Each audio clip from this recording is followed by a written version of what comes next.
Al hablar de la Unión Soviética, muchos recuerdan de inmediato sus logros en ciencia y tecnología militar, y eso es realmente cierto. En muchos campos, los científicos e ingenieros soviéticos estaban a un buen nivel mundial, compitiendo de igual a igual con sus colegas occidentales. Sin embargo, estos éxitos también tenían un lado negativo, que naturalmente nunca se hacía público. Me refiero a las represiones del sistema soviético contra los científicos, la prohibición directa de disciplinas científicas enteras por razones ideológicas, y sobre las famosas sharashkas de Stalin, prisiones especiales para científicos donde realizaban sus descubrimientos. En su momento por esas instituciones pasó la élite de la ciencia soviética. Así que en este episodio hablaremos de quién, cuándo y para qué se crearon las sharashkas, en qué condiciones trabajaban los científicos e ingenieros allí, y cuántos científicos pasaron por las oficinas de diseño especiales del NKVD.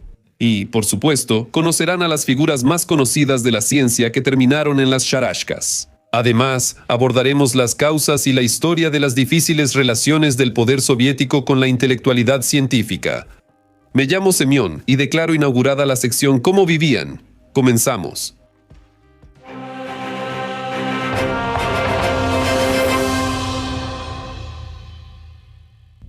El poder soviético contra los científicos. El poder soviético siempre tuvo relaciones complicadas con la intelectualidad científica. Los bolcheviques simplemente consideraban a los científicos como representantes del viejo mundo burgués, que no podían ser reeducados. Es conocida la frase de Lenin, dicha sobre el arresto del profesor Tikvinsky. Envíen una solicitud a la Checa. Tikvinsky no fue arrestado por casualidad. La química y la contrarrevolución no se excluyen mutuamente. Es especialmente ilustrativa en este sentido la historia del llamado barco filosófico, en el que en 1922 cientos de científicos e ingenieros fueron expulsados por la fuerza del país. Y es que los bolcheviques no expulsaban del país a simples estudiantes de posgrado, sino a personas distinguidas, reconocidas incluso fuera del país. Pero aquí se puede decir que los pasajeros del barco filosófico todavía tuvieron suerte. Al menos no terminaron en un campo de Kolimá ni fueron incluidos en las listas de fusilamiento. El poder soviético ignoraba tales formalidades como la autonomía de los científicos, incluyendo a la Academia de Ciencias. Los bolcheviques llamaban a cualquier tipo de elecciones un vestigio burgués podrido. En 1930, el gobierno eliminó masivamente las sociedades científicas y se llevaron a cabo campañas de difamación contra personas de la ciencia que, por alguna razón, no complacían al régimen. Cualquier contacto con colegas extranjeros quedó completamente prohibido. Pero todo esto, por supuesto, eran nimiedades en comparación con las represiones que comenzaron contra la comunidad científica. Ya de inmediato fueron afectados. A finales de los años 20 comenzaron los famosos procesos contra ingenieros y científicos. El caso del Partido Industrial, el proceso de Shashti, el proceso del Partido Laborista Campesino. Durante el llamado caso de la Academia de Ciencias, varios académicos y miembros correspondientes fueron arrestados. Decenas de científicos fueron enviados a campos y al exilio. La ciencia histórica y los estudios regionales fueron completamente destruidos, y solo por milagro logró sobrevivir la comunidad matemática de Moscú, la Sociedad Matemática. Pero eso no es todo. Los comunistas no solo destruían a científicos individuales, también arrasaban disciplinas científicas enteras y lo hacían basándose en sus propias ideas ideológicas o simplemente por una ignorancia absoluta. Por ejemplo, un tal Coleman, jefe del departamento científico del Comité de la Ciudad de Moscú, escribió un artículo titulado «La matematización dañina de la ciencia», donde calificaba como sabotaje la abundancia de cálculos matemáticos y fórmulas en la ciencia y en los trabajos de los científicos, especialmente para los representantes de las ciencias exactas. Por supuesto, los científicos de las ciencias exactas también sufrieron, pero mucho peor les fue a los científicos de humanidades, porque el poder necesitaba la física y la tecnología para crear armas. Pero todo tipo de filósofos y sociólogos parecían claramente innecesarios. Como resultado, la ciencia histórica y la filosofía fueron prácticamente destruidas, pero esto también afectó gravemente a otras disciplinas. La astronomía sufrió mucho. En 1936 surgió el tristemente célebre caso de Púlkovo, y según estimaciones de los científicos, hasta el 30% de los astrónomos soviéticos fueron reprimidos. Sin embargo, los ejemplos más representativos fueron la destrucción de la genética y la cibernética. Ambas disciplinas fueron etiquetadas como pseudociencias, con todas las consecuencias que eso implicaba. A la persecución de los genetistas contribuyó Trofim Lysenko, un charlatán y aventurero que logró ganarse el favor de Stalin. Como resultado de esta campaña, decenas de científicos fueron fusilados o enviados a campos de concentración. Fue arrestado y posteriormente murió en prisión. El académico Vavilov, un destacado científico de fama mundial, una figura clave para la ciencia soviética. La campaña contra la genética y la cibernética tuvo las consecuencias más tristes. La Unión Soviética sufrió un enorme retraso respecto a los países occidentales en estas dos disciplinas científicas que pasaron a ser disciplinas punteras hacia finales del siglo pasado. La historia de las charashkas.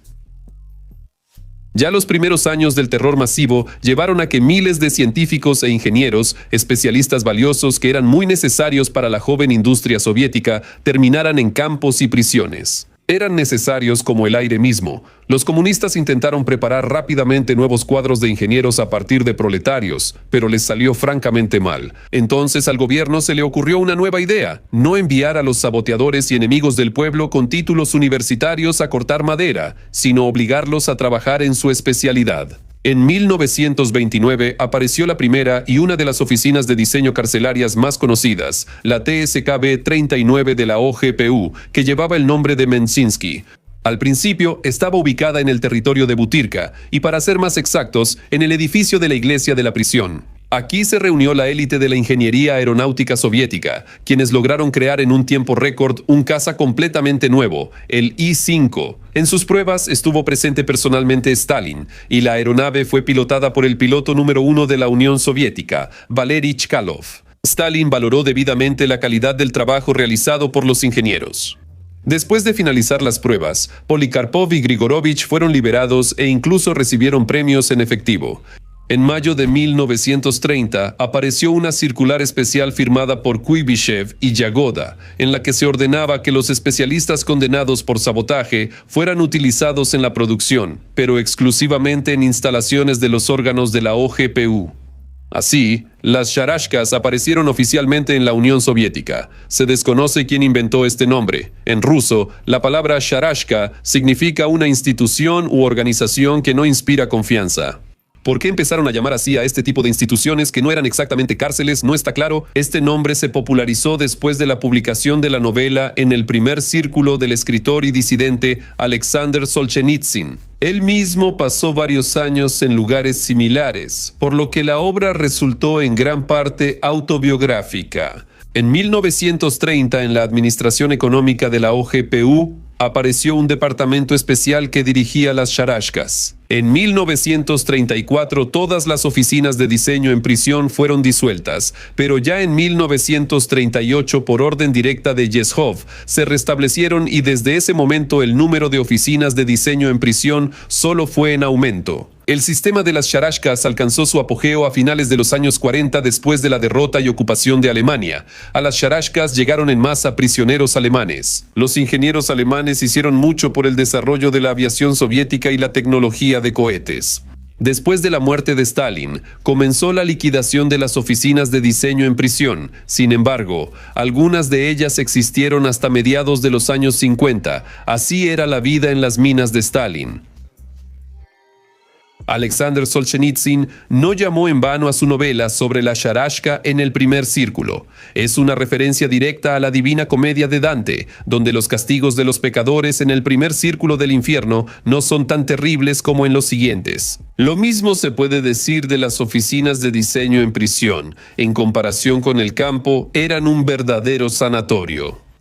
Y sí, sin exagerar, se puede decir que a muchos científicos talentosos soviéticos la charashka les salvó la vida. Los prisioneros de la charashka vivían en un ambiente cálido y con relativa comodidad. Los guardias no los golpeaban, incluso se permitían visitas de familiares. Y por supuesto, los científicos en las charashkas tenían la oportunidad de dedicarse a lo que amaban, además de estar en compañía de personas afines. Así es como Leonid Lvovich Kerber, uno de los prisioneros de la famosa charashka de Tupolev, describe su vida. Nos despertaban a las 7 de la mañana y el tiempo hasta las 8 se destinaba a limpiar los dormitorios, lavarse, afeitarse, hacer ejercicio físico y así sucesivamente. De 8 a 9 era el desayuno. Después trabajábamos hasta la 1 de la tarde cuando íbamos a comer. De 2 a 7 otra vez trabajo. Luego descanso hasta las 8. Cena y tiempo libre hasta las 11. Según el diseñador, los alimentaban bastante bien. Les daban kéfir, mantequilla, compota, cacao. La comida consistía en 2 platos. En la tienda de la prisión se podían comprar dulces, golosinas, artículos de tocador y a los que fumaban les daban cigarrillos. Hay que reconocer que en esos años no todos los ciudadanos soviéticos comían tan bien, incluso en libertad. Se permitían paquetes y visitas de familiares. Al principio, después del barracón del campo o del taller de botas de fieltro, todo esto le parecía a Kerber poco afortunado, irreal. Cuando después de un almuerzo abundante la encargada de la cafetería le preguntó ¿quiere té o cacao?, pensó que apenas ayer le decían «Oye, basura». A pesar de las condiciones relativamente suaves, la prisión laboratorio seguía siendo una prisión con alambre de púas y guardias armados. En esas instituciones había un régimen de secreto muy estricto, funcionaba una sección especial y esas prisiones laboratorios soviéticas hacían de todo. Ya mencioné el TSKB-39 donde trabajaba Polikarpov y había otra oficina de aviación, el Oficina Central de Diseño 29 donde trabajaban Tupolev, Petliakov y Myasishchev. Durante la guerra, fue precisamente aquí donde se crearon los bombarderos en picada PE-2 y TU-2. En el monasterio de Suzdal se creó un centro de armas microbiológicas, donde, bajo la supervisión de los chequistas, microbiólogos represaliados desarrollaban cepas de bacterias y virus de combate. En Marfino trabajaban en la creación de cifradores telefónicos para la inteligencia y las comunicaciones gubernamentales. Fue precisamente ahí donde Alexander Solzhenitsyn cumplió su condena. Precisamente sobre esa prisión laboratorio escribió su novela. En el primer círculo había una prisión laboratorio de química militar que se especializaba en la creación de venenos y gases de combate. En su lugar hoy está el Instituto Estatal de Investigación Científica de Química Orgánica y Tecnología. Sí, el mismo. Famoso en todo el mundo por desarrollar el Novichok y sancionado por el envenenamiento de Navalny. Había laboratorios prisión atómicos en Kuchino y en Suyumi, y en esta última trabajaban especialistas alemanes prisioneros. Los presos desarrollaban motores de cohetes y de aviación, creaban tanques, inventaban fórmulas de nuevas pólvoras y explosivos. En Murmansk, en el lejano oriente y en Krasnoyarsk había laboratorios prisión geológicos, donde trabajaban científicos reprimidos. En la famosa prisión de San Petersburgo funcionaba la OKB-172, donde se crearon las piezas de artillería autopropulsadas Su-152 y Su-152. El cañón antitanque M-42. Los prisioneros más famosos de los laboratorios prisión, en la URSS de Stalin. Cualquiera podía caer bajo la maquinaria de la represión, ni los méritos pasados, ni los títulos científicos o publicaciones, ni la total lealtad al régimen te salvaban del arresto. Ni siquiera la fama mundial daba ninguna garantía de seguridad, así que no es de sorprender que en los laboratorios prisión se reuniera lo mejor del pensamiento científico y técnico soviético. Hablemos de los más famosos entre ellos. Sergei Korolev. Hoy en día, todo el mundo conoce el nombre de Sergei Korolev, uno de los pioneros de la cosmonáutica, quien envió a Yuri Gagarin en su histórico vuelo. Él también tuvo que pasar un tiempo en el laboratorio prisión OKB-16 en la fábrica de aviones de Kazán. Sin embargo, en este caso, solo se puede hablar de la increíble suerte de Korolev. En junio de 1938, Korolev fue arrestado como participante de una organización trotskista contrarrevolucionaria. Por eso, en ese entonces, fusilaban, pero a Korolev solo le dieron 10 años y lo enviaron a Kolyma. Allí, Korolev tuvo suerte por segunda vez. En ese momento, ya muriéndose de agotamiento, lo vio el exdirector de la fábrica de aviones de Moscú. Lo trasladaron al hospital del campo, lo que le salvó la vida. Korolev llegó tarde al barco de vapor, que se hundió durante una tormenta junto con los prisioneros y la tripulación. En ese momento murieron más de 700 personas. En 1940, a Korolev lo trasladaron a el laboratorio prisión de Tupolev y luego a Kazán. Lo liberaron hasta 1944. Yuri Kondratyuk. El nombre de esta persona no es muy conocido por el público en general. Sin embargo, Yuri Kondratyuk es uno de los fundadores de la cosmonáutica soviética y representante de la corriente de la filosofía espacial. A los 20 años, él ya había calculado la órbita óptima para volar a la Luna, la cual los estadounidenses usaron en su programa Apolo. Mientras trabajaba como mecánico en un almacén de granos, Kondratyuk propuso construir un elevador gigante, un mastodonte de 13.000 toneladas. Fue un verdadero avance, pero las autoridades locales no lo apreciaron y llamaron al inventor un saboteador. Kondratyuk recibió 3 años, parte de los cuales cumplió en uno de los primeros sharashkas de la oficina de diseño. En 1934 fue declarado culpable del asesinato de Kazán, culpable. En 1934 declarado culpable por la creación de empresas carboníferas. Kondratyuk creó el proyecto de la central eólica de Crimea, que le gustó tanto al comisario del pueblo Grigori Ordzhonikidze, que él mismo solicitó la liberación del ingeniero de los campos de trabajo. El científico se fue al monte Aipetri en Crimea, donde siguió perfeccionando el proyecto de la central eólica. En 1934 fue declarado culpable de un asesinato en Kazán. En 1934 fue declarado culpable de un asesinato. Presentó una solicitud desde los campos. El científico Aipetri. Una solicitud para la liberación del ingeniero, donde él estaba en los campos. El científico presentó una solicitud en el monte Aipetri. Liberación de Kazán. En 1934 declarado culpable en Kazán ese año de los hechos. Nikolai Timofeyevich Rezovsky. A los 25 años, un joven y talentoso biólogo, Nikolai Timofeyev Rezovsky, se fue a trabajar a Alemania. Él se dedicó tranquilamente a la ciencia hasta mediados de los años 30, pero luego se negó a regresar a la URSS ya que temía acabar en los campos. En 1945, poco después de la ocupación de Alemania por las tropas soviéticas, Timofeyev Rezovsky fue arrestado. Primero, el científico fue enviado a un campo en el norte de Kazajistán, donde casi muere de hambre, y luego lo enviaron a una instalación, 0211 en la región de Chelyabinsk, donde se estaban realizando trabajos en la primera bomba nuclear soviética. Solo en 1951 Timofeyev Rezovsky fue liberado y en 1956 fue rehabilitado. Alexander Solzhenitsyn. No se puede llamar a Alexander Solzhenitsyn un gran científico, pero es una figura emblemática en la historia reciente. Fue arrestado en 1945 por hacer comentarios críticos sobre el poder soviético y personalmente sobre Stalin, los cuales expresó en cartas. Le dieron 8 años de campos, parte de los cuales pasó en una oficina de diseño carcelaria en la fábrica de motores de aviación en Rybinsk y después en Marfino, cerca de Moscú. Después de ser liberado, Solzhenitsyn escribió varios libros sobre el sistema de campos soviéticos. El más famoso de ellos, por supuesto, es Archipiélago Gulag. Esta es la obra principal del autor. En 1974, el escritor fue expulsado del país y solo pudo regresar en 1994. Andrei Tupolev. En 1937, Andrei Tupolev fue arrestado y acusado de sabotaje. Fue sentenciado a pasar años en el Gulag, pero al comenzar la guerra fue liberado. Tupolev cumplió su condena en el legendario TSKB-29. Durante los años de la guerra, allí trabajaron 17 principales diseñadores de aviones y, junto con los empleados prisioneros de guerra, un total de 1.500 personas. Lev Termen. Lev Termen es un conocido inventor soviético, músico, físico y acústico. En 1939 fue acusado de preparar el asesinato de Kirov y le dieron 8 años en campos de trabajo. La mayor parte de su condena la pasó en la oficina de diseño carcelaria de Tupolev, donde se dedicó a la creación de vehículos aéreos no tripulados controlados por radio, el prototipo de los misiles de crucero modernos.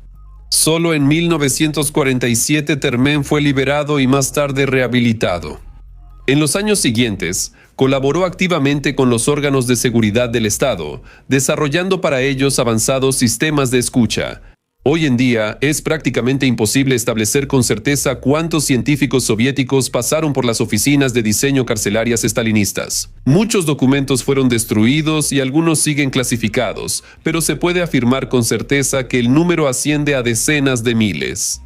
Las personas recibían largas condenas sin motivo alguno, vivían prácticamente en condiciones carcelarias y tenían posibilidades limitadas de ver a sus familiares y seres queridos. Por otro lado, la alternativa a la oficina de diseño carcelaria era el campo de trabajo, donde las posibilidades de supervivencia para un científico acostumbrado al trabajo de oficina no eran muy altas. En cuanto a la eficacia general de la ciencia en prisión, la respuesta aquí es obvia. Sí, en las oficinas de diseño carcelarias se hacían descubrimientos e inventos, pero, sin duda, sus autores habrían sido mucho más productivos en libertad, trabajando en condiciones normales y no a cambio de un plato de sopa aguada. Bueno, eso es todo de mi parte. Nos vemos en el próximo episodio. Adiós.